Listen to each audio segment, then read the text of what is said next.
In this video, we're taking a look at GoCollect's hottest trending comics for the week of February 5th. Looks like people are buying those dips. Ladies and gentlemen, welcome back to another video with Swaggle Haas. And in this video, we're taking a look at GoCollect's hottest comics for the week of February 5th. Now, for those who don't know, GoCollect puts out a weekly article that analyzes the hottest selling comic books based on volume of sales and movement in the market. So like I like to do on Mondays, let's take a look at the list and see what is trending. But before I get into the books, if you guys could drop me a like or a comment or subscribe if you enjoy the content, helps support the channel, doing those things, I would appreciate it. But of course, let us get into the list here today. And this article is written by Matt Tuck. I will put a link in the description in case you guys want to actually dig in and do the reading yourself, but I will give you guys my analysis here today. And coming in at the number 5 spot is a very cool book. This is Transformers #1, new to the list this week in the number 100 spot. And what is the significance of this? Well, of course, you guys know this is the first issue of Transformers in comic book form, featuring all of the first appearances of the Autobots and the Decepticons, written by Bill Mantlo and drawn by Bill Sienkiewicz. That came out in 1984. And this book right here, of course, is a classic, the Transformers franchise, one of the biggest franchises to come out of that like 80s cartoon boom that we got, you know, when we got G.I. Joe and Transformers and Silverhawks and Thundercats, etc., etc. Now, with that being said, in my opinion, even though this franchise is still beloved and there's still a big fan base for it, it feels like it hasn't reached its potential yet. And I think it would just take the right sort of filmmakers and creatives to bring Transformers into some cinematic universe that really could develop and be something that the fans are really, really passionate about. Now, it's not really clear why this book has gotten hot this week, but as Matt points out in the article, Transformers is now moving its publishing away from IDW. So maybe there's people thinking like, oh, there's going to be a rebirth of Transformers comic books out there in the market. Of course, there's always more Transformers movies that are being developed. You know, people seem to like the Bumblebee movie, but we don't really know like how that relates to the other Michael Bay properties. Transformers as a film brand seems to be sort of in the Warner Brothers territory with DC, where we don't really know what is within continuity and what is not within continuity. But one of the things I think as to why this book has maybe picked up steam this week is because it's been on such a big dip. And as we dig into the numbers for this one, we'll see that there actually are a couple 9.9s on the census, 4 to be exact. Fair market value for those suggested is $12,000, but let's focus in on the 9.8s here. Fair market value for that is suggested at $3,800, but 30-day moving average is $2,500 and 1 year is $2,565. And one of the things I think is really interesting is that when you pull up this book and take a look at the graph here, you can see like how many times it goes up and then it goes down and then it goes up and then it goes down and then it goes up and then it goes down. Doesn't really know where it wants to be. And I think that that is reflective of sort of the uncertainty that sits with this book in terms of like, is Transformers going to be a property that is going to have a long continuous run in movies and Netflix and things like that? Or is this property just going to kind of continue to flounder under the stewardship of Michael Bay? And I think that the market kind of feels like the wishy-washiness of this book. And maybe that's why in certain weeks it goes up, but then in other weeks it goes really, really low. And then people want to buy back into it because the prices get so low. So maybe that's one of the reasons why this book is one of the hottest of the week. All right, let's go on now to the second hottest comic of the week. And the second hottest comic of the week is one that brings me the member berries for sure. This one right here is Superman Man of Steel number 18. And what is the significance of this? Well, of course, this is the first appearance of the character known as Doomsday. Now, this is a book that came out in 1992, written by Louis Simonson, and would set up the character that would eventually bring the very, very famous death of Superman to the comic book collecting space. Now, we did have a version of Doomsday in the Superman versus Batman film, and that definitely had an effect on the value of this book right here. It had a little spike in the market, but you know, as things do after we get the movie, after we're on the other side of things, it definitely had its big correction. And now it feels like it's starting to creep up again. And as Matt points out in the article, one of the reasons for that is with the current show on the CW network, Superman and Lois, they've sort of been teasing the return of Doomsday within context to that universe, which I think is a good sign for DC because again, with the CW shows, you never really know what you're going to get. And it's been hard to sort of evaluate if those shows are going to have any certain effects on books. But it does look like, you know, Superman Man of Steel number 18 is actually getting a slight moment because of the hints of the show. But as we dig into the numbers for this one, we'll see that there actually are a couple 9.9s on the census, 5 to be exact. Fair market value for those suggests $1,400, but here at the 9.8 grade, we see fair market value around the $180 range, except 30-day moving only $148. So definitely feels like if this is a book that you want, maybe this is in fact a good time to buy. But as you can see here from the graph, when we look back to those previous highs in 2013 and 2016, we can see that this book definitely was more significant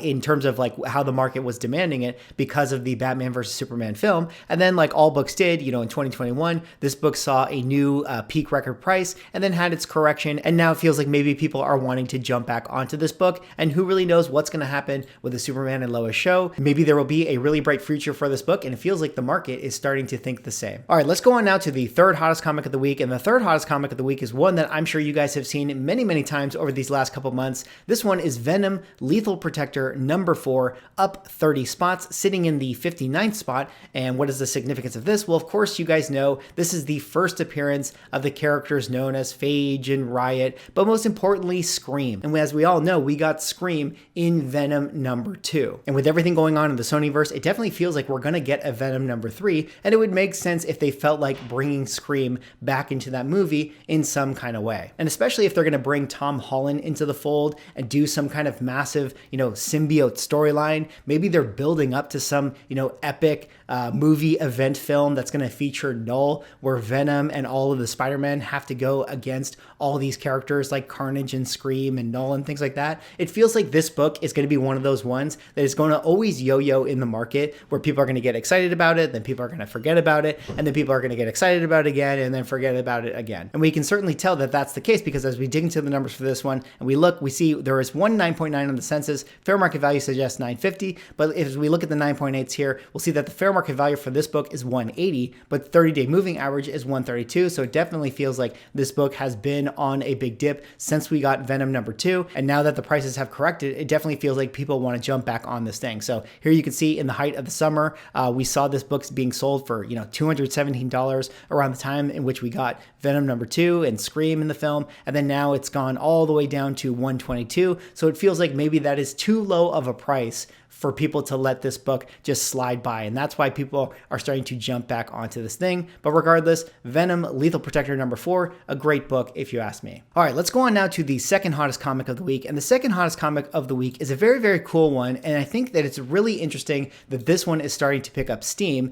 And we'll get into it when we talk about the hottest comic of the week. But this one right here is Spider-Woman #1, up 13 spots, sitting in the 20th slot. And what is the significance of this? Well, this of course is a book that came out in 1978, written by Marv Wolfman, and would be the first solo series featuring Spider-Woman. Now, of course, Spider-Woman Jessica Drew made her first appearance in Marvel Spotlight #32, but eventually in 1978, they would give her her own solo ongoing, and this book right here would be that, retold origin. It would actually feature her new look right here, where you'd have her hair coming out of her costume. And this book is really interesting to me because it feels like, over the last couple years, solo series or first issues of solo series have really started to heat up in the market. I think a lot of people are getting priced out of those first appearances, and it definitely feels like, if you're a fan of that character and you want to own something significant to them, first solo series seems to be a great book to go to. When I was doing those key comic book spotlight videos, I always like to highlight those first solo series because I always felt like, maybe you like this character, maybe it's not their first appearance, but it is the first time you see their name in the title. And that's a pretty cool thing as well, especially if you're someone who wants that collectible to represent the character that you really love. Now, as to why this book has been getting hot this week, well, of course, we know that there was the Into the Spider-Verse 2 teaser, and it's been announced that Issa Rae is going to be playing the voice of Jessica Drew's Spider-Woman in that film. Now, we didn't actually see her in the trailer, but perhaps the trailer was, one of the catalysts that reminded the market that, hey, Spider-Woman is definitely going to be coming. Another factor here is that we recently got that announcement about Madam Web being cast in the Sony verse, and maybe people are starting to think, oh yeah, these rumors about Madam Web are starting to happen. These rumors about, other characters that are in the Sonyverse are starting to happen. Remember, there was that rumor about Spider-Woman and Olivia Wilde was going to be directing that film. Maybe this is about to happen too. And that's got people thinking, hey, now's the time to probably jump on this book like Spider-Woman #1. And as we dig into the numbers for this one, we'll see that the 9.8s are selling fair market value around the $500 range. 30-day moving average, however, is selling around the $421 range. So it definitely feels like, maybe this book, like a lot of the other ones we have already talked about about has had that correction in the market, and now people are looking to jump back on it. Here you can see from the graph, just like every other book had that massive spike up in the summer of 2021, then had its big correction, this one dropping all the way down to 362 from a record high of 531, and then now it's kind of sitting around that $485 range. So maybe people are starting to feel like, hey, 420, 480, this is a good entry point into a book like this. And if this thing can move in any similar way to the #1 book on this list that I'm about to get into, they'll definitely be seeing a nice little ROI. But speaking of that, let us go on to the hottest comic of the week. And once again, the hottest comic of the week is a Moon Knight book. This was 2 weeks ago or 3 weeks ago that this was the hottest comic of the week. But now not only is this the hottest comic of the week, this is the hottest comic in the market. Of course, I'm talking about Moon Knight #1, up 16 spots, now sitting in the #1 spot. That means that it is the hottest selling comic in all of the market. And what is the significance of this? Well, of course, you guys know by now, this is the first solo ongoing for Moon Knight, written by Doug Moench and drawn by Bill Sienkiewicz, that came out in 1980. This book right here would feature the origin of Moon Knight, at least as it relates to Khonshu and the Bushman. It would be the first appearance of the Bushman, would be the first appearance of Khonshu, and this book has absolutely blown up because we got the Moon Knight trailer just the other week. But like I was talking about with Spider-Woman #1 being the first solo series for the character, it is really interesting to think about this book right here, because if we think about Werewolf by Night 32, I mean, that book is so expensive. It feels like a lot of collectors have been priced out of the market for that. So they move on to the next best thing. And the next best thing essentially is a book like this where you have his first ongoing series. You know, the first time you're going to see just in solo titles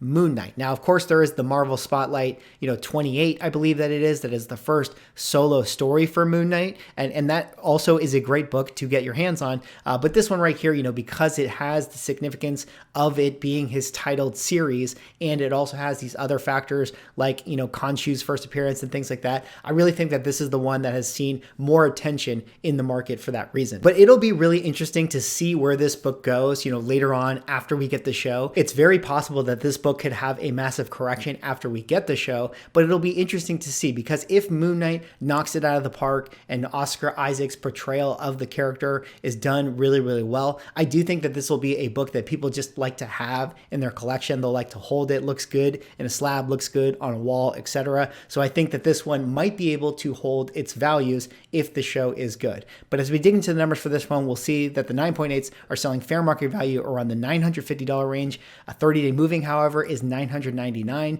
This book has definitely crossed that $1,000 plateau, which I think is a huge milestone for a book like this. We can see that the record highs, present dollar value, of course, were $11.57 back in October of 2021. Had a little bit of a dip down to $8.75 in December, but now is sitting around $960 or $999 30-day moving. But last couple sales, you can see this one right here, slash price of $1,000, $958, $985. Someone got a steal at $800. Here's a $980, but here's $1,000. I think there's other $1,000s here. You can see $1,024. So definitely a book that is always flirting with that $1,000 threshold. And I think depending on the grades you can find in the raw form, is a book that I see being sold, anywhere from $150 maybe on the low to, $300 on the high, which is definitely an indication that this book is super hot, and not only the hottest comic of the week, but the hottest comic in the entire market. Anyways, that is all I have for this video. Let me know what you guys think. Do you guys have any of these books? Feels like a lot of these books have been picking up steam in the market simply due to the fact that they've now had their big correction,